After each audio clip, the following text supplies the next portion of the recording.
I'm going to tell you exactly what alignment is and how to use it. These are the facts. There is nothing in the alignment table that can be interpreted. Hello, my name is Gabriel Galway, and I am an ugly goblin right now. You might be wondering, what is this little section here on top of my character sheet? This is your alignment. Now, D&D often asks you to choose an alignment before you start the game. Is your character good, evil, chaotic, lawful, or neutral? Or a combination of two of these? The importance of this decision comes from way back in earlier versions of Dungeons & Dragons, where law and chaos and good and evil were tangible forces within the universe, within the lore of Dungeons & Dragons. Demons, devils, gods, angels, these were all beings of pure chaos, law, or good and evil. And it was these forces that governed the multiverse. So they were pretty important. Like they were kind of important. Being a lawful character meant that you had strict rules and a code that you abide by, and you tried to bring balance into the world through these laws. Devils, funnily enough, are lawful evil creatures. They do not do evil things without reason, without purpose. They must follow a strict set of rules to steal a human soul.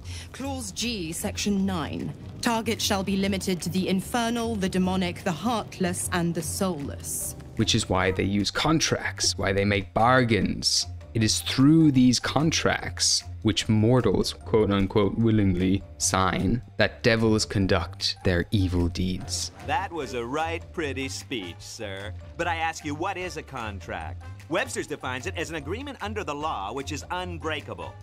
Demons, on the other side of things, are seen as chaotic, unpredictable forces of evil that conduct horrific, meaningless acts without any rhyme or reason. Nowadays, the decision to choose an alignment for your character is far less important, and some games don't use it at all.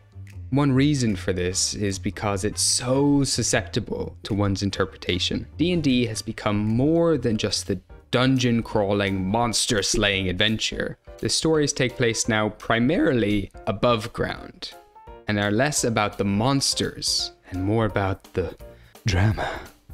Politics, romance, war, and friendships are all grey. People change through their experiences and grow. These are the type of games that are often played nowadays, and so alignment has lost almost all of its relevance. Regardless, alignment is still a very useful tool, especially for new players. Talking to you right there. Yeah, well, it's a very useful tool to anchor your character and give them a base of inspiration to draw from when role-playing decisions. And so here is my small little breakdown of each alignment and what it means. And yeah, so these are actually facts. These are actually the like official documentations of the alignment charts. They actually were written by like several gods, and so like this is as good as you can get. Alignment breakdown. Yeah, let's go. Let's go. Lawful good. Just Superman. That's it. You actively seek out evil. If you see bad things happening, you cannot look past it. You feel obliged to take action. Superman is a prime example of this, and I would also argue that Spider-Man, even though he struggles with this great responsibility, he will continue to go out of his way to save the day. Lawful neutral. You follow a strict set of rules, and you do not question them. You carry out orders, and that is that. This alignment often suits players who want to play a sort of law enforcer, or someone under a higher command, like a knight, a soldier, or a police officer. Lawful evil. You have a set of beliefs that you believe are right, but you may be doing evil things to accomplish them. In your mind, the end justifies the means. Because you have a code, you have a set of beliefs, but from another person's perspective, you're a hideous individual. Characters who fit this role are typically tragic villains, such as Light from Death Note, Thanos, or even Mr. Freeze. He just wants to save his wife. Neutral good. You will do the right thing in a tough situation. You'll help somebody if asked, but you won't actively seek out those in need. You're just a good guy. Popeye, Luffy, and just that one guy Steven in work, who's just always there to help out, is a prime example of this. True neutral. You look after yourself, and that's it. You are selfish, and in that way, if someone needs your help, there better be something in it for you. Wolverine, Han Solo, Indiana Jones, all fit the bill. Or just like Harrison Ford in general. Neutral evil. Similarly to neutral good, you don't actively seek out people to do harm, but you will take advantage of someone's unfortunate circumstance if you can gain from it, and you will not hesitate to kill someone if it helps you get what you want. Loki, Kylo Ren, and Mr. Burns are great ambassadors of the neutral evil alignment. Chaotic good. Robin Hood. Someone who breaks the rules and goes against the law to do good things.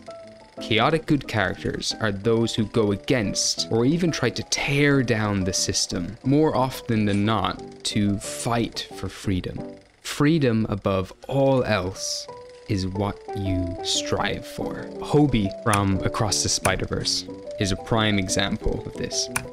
Chaotic neutral. On paper, you are a psychopath. You kind of just do things to see what will happen. You're an anarchist. Fern from Critical Role, Peter Pan, and any character whose curiosity always gets the better of them. Chaotic evil. They can't be bought, bullied, reasoned, or negotiated with. Some men just want to watch the world burn. Some people just want to watch the world burn, cause chaos and bring death just for the sake of it. Perhaps it brings you pleasure, and perhaps there's some reason to your madness, but more than likely there's not. You just actively kill people on a daily basis. The Joker, Sauron, and Joffrey from Game of Thrones, he just sucks. He's Keeping all this in mind, if you are new to D&D and have made a character but struggle to roleplay their decision making, try to keep a fictional character in mind who you see as being similar to your own character. So when you have to make a decision next, ask yourself, what would Batman do?